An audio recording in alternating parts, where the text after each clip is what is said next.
মুখ্য কাৰ্যবাহী সদস্য তুলিয়াম ৰংহাঙৰ সংবাদমেল নিলোৎপল অভিজিত হত্যাকাণ্ডক নিন্দা হত্যাকাণ্ডৰ সৈতে জড়িত দোষীক কঠোৰ শাস্তি পাব শান্তি সম্পত্তি অটুট ৰখাৰ আহ্বান ৰাজ্যলৈ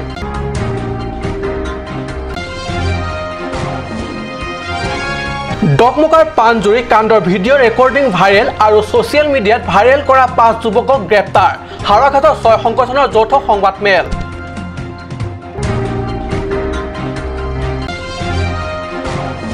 নীলিপ নিহাং ৰং আচাৰ আমিত 24+ সংগঠনৰ নেতৃত্বসকলৰ উষ্ম আদৰণি কাৰ্বি পৰিষদৰ 6ম অনুসূচীৰ মতেহে শাসন হ'ব লাগিব সভাত 100 লোকৰ অংশগ্ৰহণ নমস্কাৰ অসমীয়া প্ৰাইম টাইম বাতৰিত মই পৰকজ্যোতি শৰ্মাই স্বাগতম জনাইছো এতিয়া আগবাঢ়িছো প্ৰথমটো বাতৰিলৈ অসম তথা কাৰ্বি আংলং জিলাৰ বাহিৰত থকা কাৰ্বি স্বায়ত্তশাসিত পৰিষদৰ মুখ্য কাৰ্যবাহী তুলিয়াম ৰংহাঙে ডিফুঘৰলৈ ঘূৰি আহিয়ে আজি পৰিষদৰ অধ্যক্ষত কক্ষত সংবাদমেল আয়োজন কৰে সংবাদমেলত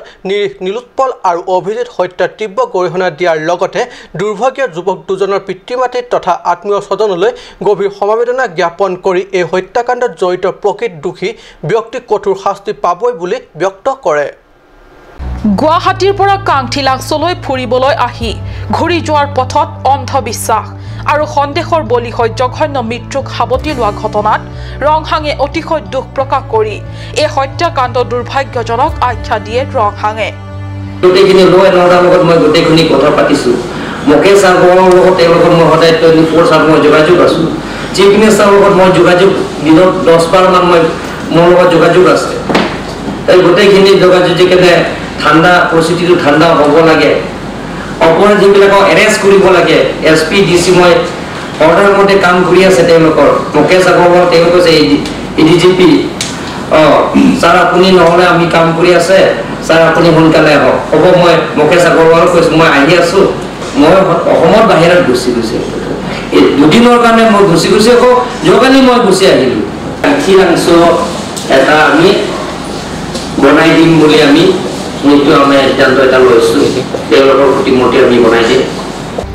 তেওঁ ৰাজ্য তথা জিলাৰ বাহিৰত যোৱা কেইবাটাও দিন থাকিলেও মোবাইল ফোনেৰে এই ঘটনা সম্পৰ্কে সকলোবোৰ অৱগত হৈ থকাৰ লগতে এই হত্যাকাণ্ডৰ সৈতে জড়িত দুষ্কৃতিকাৰীসকলক গ্ৰেপ্তাৰকে ধৰি হত্যাকাণ্ডক লৈ উদ্ভৱ হ'ব পৰা আটাইবোৰ পৰিস্থিতিৰ সন্দৰ্ভত জিলা প্ৰশাসনৰ লগতে ADGP মুকেশ আগৰৱালৰ সৈতে সকলো সময়তে প্ৰয়োজনীয় দিহা পৰামৰ্শ দি থকা বুলি সংবাদমেলত ব্যক্ত কৰে সেয়েহে দুষ্কৃতিকাৰীসকলক সেইমতে বিচাৰি গ্ৰেপ্তাৰো কৰি থকা হৈছে আৰু তদন্ত অব্যাহত ৰাখিছে মুখ্য কাৰ্যবাহী সদস্য ৰংহাঙে এই সংবাদমেলতে দুখজনক মৃত্যুক সাৱটি লোৱা পৰিয়াল দুটিলৈ 5 লাখ টকাকৈ এককালীন সাহায্য আগবঢ়োৱাৰ কথা ঘোষণা কৰে লগতে তেওঁ আৰু কয় যে জিলাখনৰ বাহিৰত অধ্যয়ন কৰি থকা ছাত্ৰ-ছাত্ৰীসকলে অনিশ্চিত আশংকাত ভুগিব নালাগে কাৰ্বি পৰিষদৰ স্বায়ত্তশাসিত পৰিষদৰ পৰা জিলাখনত শান্তি সম্প্ৰীতি বাতাবৰণ ৰখাৰ বাবে জিলাখনৰ সকলো শ্ৰেণীৰ জনসাধাৰণলৈ আহ্বান কৰে সংবাদমেল যোগে আনহাতে অন্ধবিশ্বাস আৰু সন্দেহৰ বলি হৈ যাতে পুনৰাই তেনে দুৰ্ভাগ্যজনক ঘটনা সংঘটিত নহয় আৰু শান্তি সম্প্ৰীতি তথা যাতে পূৰ্বৰ অৱস্থালৈ ঘূৰি আহে তাৰ বাবে পাৰ্বত্য জিলা দুখনত থকা সৰ্বমুঠ 26টা পৰিষদীয় সমষ্টিত সজাগতা সভা অনুষ্ঠিত কৰিব বুলিও সংবাদমেলত সদৰি কৰে ৰংহাঙে অনুৰোধ কৰিব বিচাৰিছে যে একো ভয় খাব নালাগে নিজনে নকৰে তেওঁলোককে আমি শাস্তি দিব লাগে সকলোৱে অপৰাধী নহয় কাৰ্বি আংলঙৰ ঘটনা হৈছে বুলি গতিকে আমি চিফ মিনিষ্টাৰৰ লগত কথা পাতিছোঁ আৰু এই কামত কাৰ্বি আংলং ৰাইজৰ আকুণ্ঠ সহায় সহযোগ কামনা কৰে অৰুণ লেখথে ৰিপৰ্ট কাট নিউজ ছ'চিয়েল মিডিয়াৰ অপব্যৱহাৰৰ বিৰুদ্ধে শেহতীয়াকৈ কঠোৰ স্থিতি লোৱা অসম আৰক্ষীয়ে মঙলবাৰে পুনৰ কাৰ্বি আংলঙৰ বিভিন্ন প্ৰান্তৰ পৰা 5 যুৱকক গ্ৰেপ্তাৰ কৰিছে ডকমকাৰ পানজুৰি কাণ্ডৰ ভিডিঅ' ৰেকৰ্ডিং আৰু উক্ত ভিডিঅ' ছ'চিয়েল মিডিয়াত ভাইৰেল কৰা অপৰাধত এই যুৱকক গ্ৰেপ্তাৰ কৰে কাৰ্বি আংলং আৰক্ষীয়ে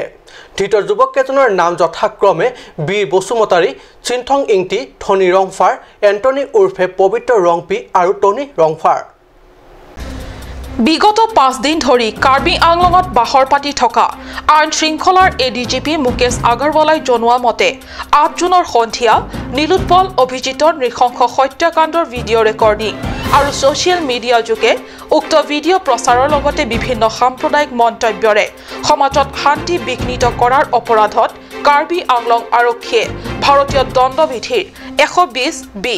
153 এ 504 505 506 507 সেকশন 66 আইটি এক্টৰ অধীনত ডিফু থানাৰ গোচৰ নম্বৰ 123 218 এক বিশেষ তদন্তক্ৰমে এই যুৱকক গ্ৰেপ্তাৰ কৰে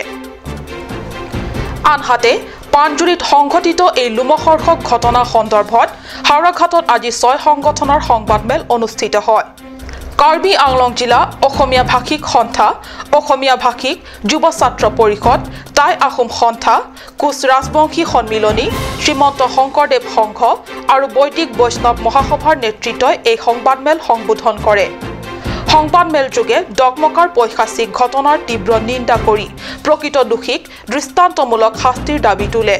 লগতে সকলো পক্ষকে সংযত হোৱাৰ লগতে জাতি জনগোষ্ঠীৰ মাজত থকা হাতাম পুৰুষীয়া শান্তি সম্প্ৰীতি বাহাল ৰখাৰ আৰু ছ'চিয়েল মিডিয়া ব্যৱহাৰত সকলোকে সংযত হোৱাৰ আহ্বান কৰে এই যৌথ সংগঠনৰ নেতৃত্বই হাওৰাঘাটৰ পৰা গৌতম চন্দ্ৰ ৰিপৰ্ট কাৰ্ড নিউজ বুকাজান বিধানসভা এলেকাৰ হাঞ্জালাংচু খেলপথাৰ ইনডোৰ ষ্টেডিয়ামত অনুষ্ঠিত এখন সভাত 24+ সংগঠনক জনাই উষ্ম আদৰণি মঙ্গলবাৰে নীলিপ নিহাং ৰং আচাৰ আমে উদ্যোগত অনুষ্ঠিত সভাত 24+ সংগঠনৰ কেইবাজন বিশিষ্ট নেতাসকলক আদৰণিৰ পিছতে বিশিষ্ট সমাজসেৱক জেকসন ইংটিৰ সভাপতিত্বত অনুষ্ঠিত হয় এখন গুৰুত্বপূৰ্ণ সভা 24+ সংগঠন জন্ম লগ্নৰে পৰা আজি 2 বছৰৰ সংগ্ৰামৰ ফচলস্বৰূপ গুৱাহাটী হাইকোৰ্টত মুকদমা দিয়া হয় আৰু সন্মানীয় কোৰ্টৰ শুনানি মৰ্মে কাৰ্বি পৰিষদৰ সাধাৰণ নিৰ্বাচনত কেৱল জনগোষ্ঠীয় লোকসকলেহে ভাগ ল'ব পাৰিব আৰু ভোট দিব পাৰিব এই কথা কাৰ্বি আংলং ৰাইজে এতিয়াও ভালদৰে জনা নাই যদিও এতিয়াৰে পৰা এই বিষয়টোৰ বিষয়ে কাৰ্বি আংলংবাসী ৰাইজে নিশ্চয় জানিব লাগিব বুলি ভাষণ প্ৰসংগত আগবঢ়াই অতিথিসকলে লগতে আৰু কয় যে UPDSৰ সংগ্ৰামৰ ফচলেই মেমৰেণ্ডাম অফ সেটেলমেণ্ট এই সভাত মুখ্য অতিথি হিচাপে 24+ সংগঠনৰ উপদেষ্টা JI কাথাৰ আৰু অতিথি হিচাপে ধৰম সিং তেৰণ ৰতন তেৰাং চেমছন তেৰণ ৰাজেশ টিছো বাবু সিং ৰংহাং সঞ্জু টকবি হেমফু ইংটি খালসি হানছে লংকিৰাম বে এলবাৰ্ট ট্ৰংপি প্ৰমুখ্যে বহু কেইগৰাকী বিশিষ্ট নেতাসকল অংশগ্ৰহণ কৰে সভাত ৰং আচাৰ আমেৰ পৰাও বহু সদস্য তথা বিষয়ববীয়াসকলে ভাগ লয় আনন্দ তেৰাঙৰ ৰিপৰ্ট কাৰ্ড নিউজ সময় হৈছে এটি চমু বাণিজ্যিক বিৰতিৰ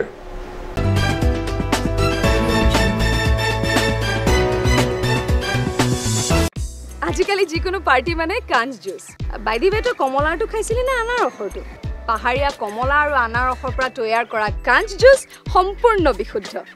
কাঞ্জ জুচ খাওক জীৱনৰ মজা লওক কাঞ্জ juice Jubu Sports Restaurant, HRSJ Complex, 2nd floor, Dharamnala Road, Difu, Karbi Anglong. The first and ever sports launch in town. Tune you up with live music, Dare to Inject, Jam Pad, and pool game, where you can play with friends or play with legends, along with seafood items like octopus, lobster, prawns, squid, tuna fish and many more are available only at Jubu Sports Restaurant. For reservation contact 9957381813 or 8638462619 or 8812998125.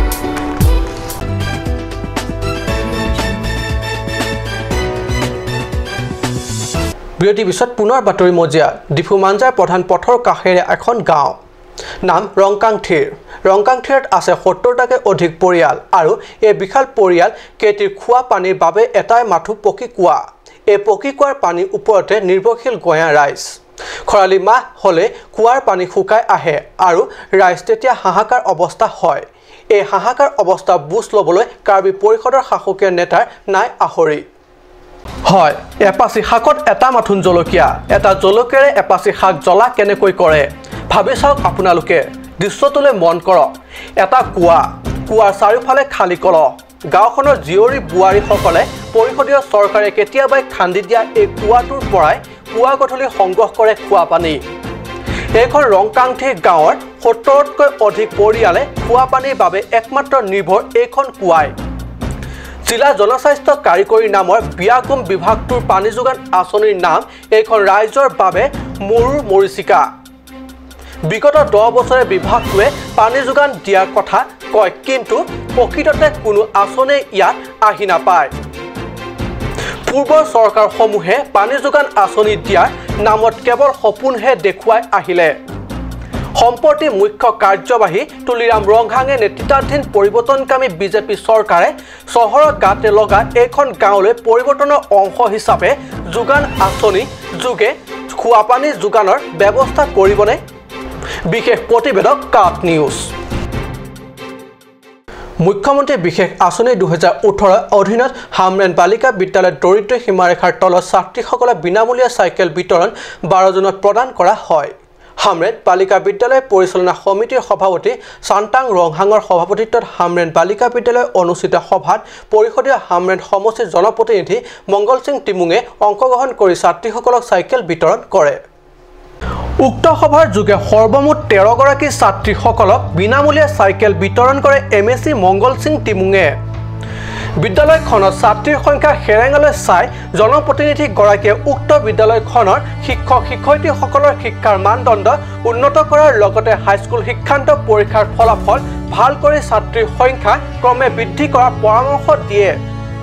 উল্লেখ্য আজি এই cycle বিতৰণী অনুষ্ঠানত জনপ্ৰতিনিধি মংগল সিং টিমুঙকে ধৰি হামৰেন সমবায় সমিতিৰ সভাপতি জয় ইংটি প্ৰাক্তন সংখ্যালঘুসকলৰ বৰ্ডৰ অধ্যক্ষ ৰঞ্জিত তেৰণ আৰু হামৰেন চহৰৰ বিশিষ্ট সমাজ সেৱক চাৰ্চিং ফাংচো আৰু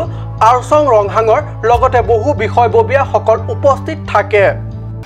লাভাংকে special chief minister special package মেন লাসি মানে আৰলসু সমাৰ ফান বিলো প্ৰপাৰ্টি নিয়মে বিলো প্ৰপাৰ্টি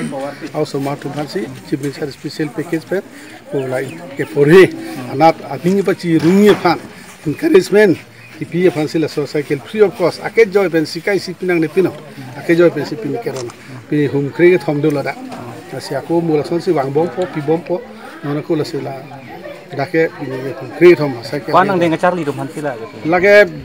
এটা তাও সুমাৰ তুফান হে কে 9 লাসিলা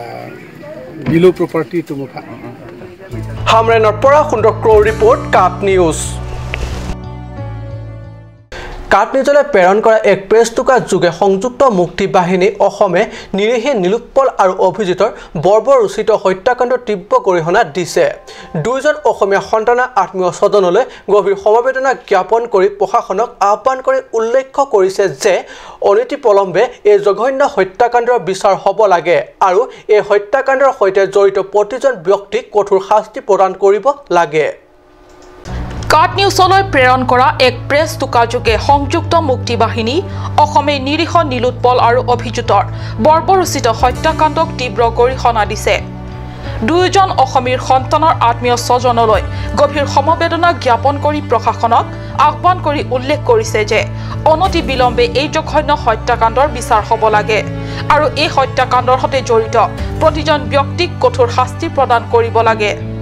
দুষ্কৃতিকাৰীয়ে হত্যাকাণ্ডটো সংঘটিত কৰিছে কাৰ্বি জনসমাজে নহয় গতিকে নিলুৎপল আৰু অভিজিত হত্যাৰ ক্ষোভ হ'ব লাগে দুষ্কৃতিকাৰীৰ ওপৰতহে এজনো নিৰীহ লোক যাতে নিৰ্যাতনৰ বলি নহয় তাৰ প্ৰতি সকলোৱে যত্নবান হ'ব লাগে নিৰ্যাতন আৰু ভাবুকিৰে গোষ্ঠী বিদ্বেষ কৰি গোষ্ঠী সংঘৰ্ষ যাতে নহয় তাৰ বাবে সকলো জাতীয় সংগঠন নেতা কৰ্মীৰ লগতে জনগণক সজাগ হোৱাৰ আহ্বান জনায় সংযুক্ত মুক্তি বাহিনীয়ে আজি অসমীয়া প্ৰাইম টাইম বাতৰি ইমানতে সামৰিছো ধন্যবাদ